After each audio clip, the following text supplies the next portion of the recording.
Hi friends, welcome back to my channel. ఎంతో టేస్టీగా ఉండే మసాలా గుత్తి వంకాయ కర్రీని అయితే మనం ట్రై చేద్దాం. ఇది అన్నంలో కానీ చపాతీలో కానీ చాలా బాగుంటుందండి. ఈ గుత్తి వంకాయ కర్రీని చేయడానికైతే నేను ఈ విధంగా ఉన్న వంకాయలను అయితే తీసుకున్నాను అనమాట. ఈ విధంగా వంకాయలను అయితే తీసుకొని అయితే కట్ చేసుకోవాలన్నమాట. ముందుగా అయితే ఒక గిన్నెలో అయితే వాటర్ని అయితే మనం తీసుకోవాలి. తర్వాత దాంట్లోనే కొంచెం సాల్ట్ అయితే మనం యాడ్ చేసుకోవాలన్నమాట. ఈ విధంగా వంకాయలను అయితే 4 భాగాలుగా కట్ చేసుకోవాలండి. 4 భాగాలుగా కట్ చేసుకున్న వంకాయలను అయితే మనం సాల్ట్ వాటర్లో అయితే మనం యాడ్ చేసుకోవాలన్నమాట. ఈ విధంగా ముందుగా ఒక కొనలను అయితే నేను కట్ చేశాను అనమాట. 4 భాగాలుగా కట్ చేసుకునేటప్పుడు అయితే మనం జాగ్రత్తగా కట్ చేసుకోవాలండి, లేకపోతే పుచ్చులు ఉంటాయి. ఈ విధంగా అయితే కట్ చేసుకున్న అన్ని వంకాయలను అయితే ఈ విధంగా నేను సాల్ట్ వాటర్లో అయితే యాడ్ చేసుకున్నాను, లేకపోతే చేదు బారిపోతాయండి వంకాయలు. ఈ మసాలా కర్రీని ట్రై చేయడానికి కొన్ని టిప్స్ పాటిస్తే చాలండి, ఎంతో టేస్టీగా యమ్మీగా ఉంటుంది. మళ్ళీ అందులో మీ ఫ్యామిలీ మెంబర్స్ చాలా ఇష్టంగా తింటారండి. ఈ విధంగా మసాలా వంకాయ కర్రీని అయితే మీరు డెఫినెట్గా ట్రై చేయండి. చూడండి, వీడియోలో చూపించిన విధంగా అయితే నేను ఈ విధంగా అయితే అన్ని వంకాయలను అయితే కట్ చేసుకుంటున్నాను అనమాట.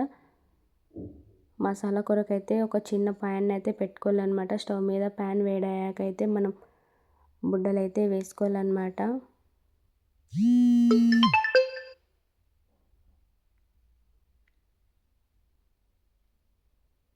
ఈ విధంగా అయితే బుడ్డలు అయితే వేసుకొని దూరగా అయితే మనం వేయించుకోవాలన్నమాట. దాంట్లోనే 2-3 లవంగాలు వేసుకొని వేయించుకోవాలి.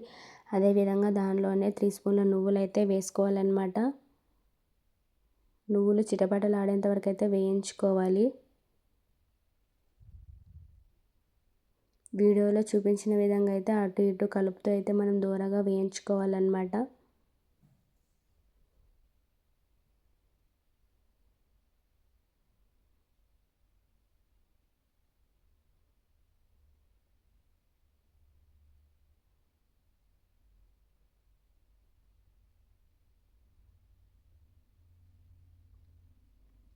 ఈ విధంగా దూరగా వేయించుకున్న తర్వాత అయితే మనం స్టవ్ ఆఫ్ చేసుకోవాలి. ఈ మిశ్రమం చల్లారాక మిక్సీ జార్లో వేసుకొని అయితే మిక్సీ పట్టుకోవాల్సి ఉంటుందన్నమాట. మిక్సీ జార్లో వేసేటప్పుడు అయితే దాంట్లోనే ఒక 10-12 జీడిపప్పులు, దాంట్లోనే కొంచెం జీలకర్ర,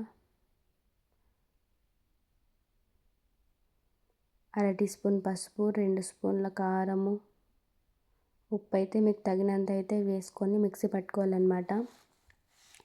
మిక్సీ పట్టుకున్న మిశ్రమంలో పెద్దగా కట్ చేసుకున్న ఉల్లిపాయలను అయితే యాడ్ చేసుకోవాలి. దానిలోనే కొంచెం అంత కొత్తిమీర అయితే వేసుకోవాలన్నమాట. వేసుకొని మిక్సీ పట్టుకోవాలి.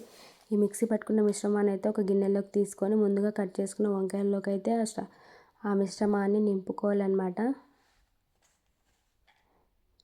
ఈ విధంగా వంకాయలకైతే పట్టేంత వరకు అయితే ఈ మిశ్రమాన్ని అయితే మనం బాగా అంటించాలన్నమాట. ఈ విధంగా అయితే నేను వంకాయని తీసుకొని అయితే ఆ మిశ్రమంని అయితే నేను దానిలోనైతే పెడుతున్నాను అనమాట.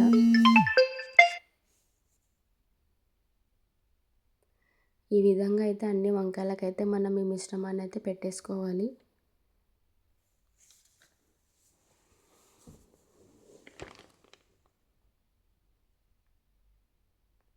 చూడండి, ఈ విధంగా అయితే నేను అన్ని వంకాయలను అయితే ఈ విధంగా పెట్టేసుకున్నాను అనమాట.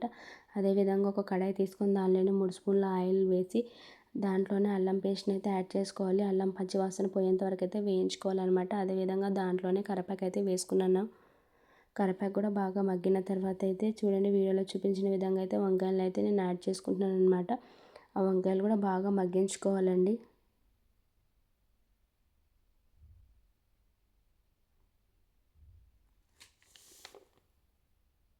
వంకాయలు కూడా 2-3 నిమిషాల పాటు అయితే బాగా మగ్గించుకోవాలండి. తర్వాత మనం ముందు మిక్సీ పట్టుకున్న మిశ్రమం అయితే మిగిలింది కదా, దాన్ని అయితే ఈ కూరలో అయితే వేసుకోవాలన్నమాట. వంకాయలు మునిగేంత వరకు అయితే కొన్ని వాటర్ పోసుకొని ఉడికించుకోవాలి.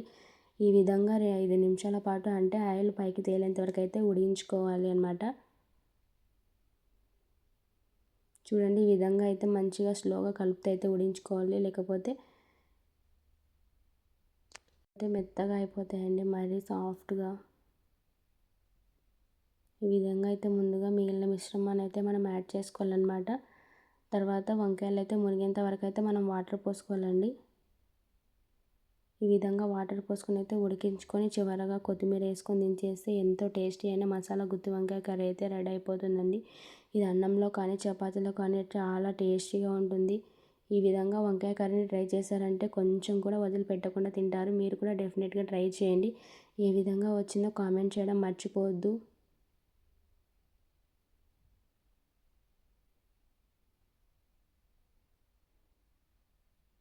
చూడండి, చాలా టేస్టీ అయిన వంకాయ కర్రీ అయితే రెడీ అయిపోయిందండి. వీడియో నచ్చితే చిన్న లైక్ ఇవ్వచ్చు వెళ్ళొచ్చు కదా. Thank you for watching.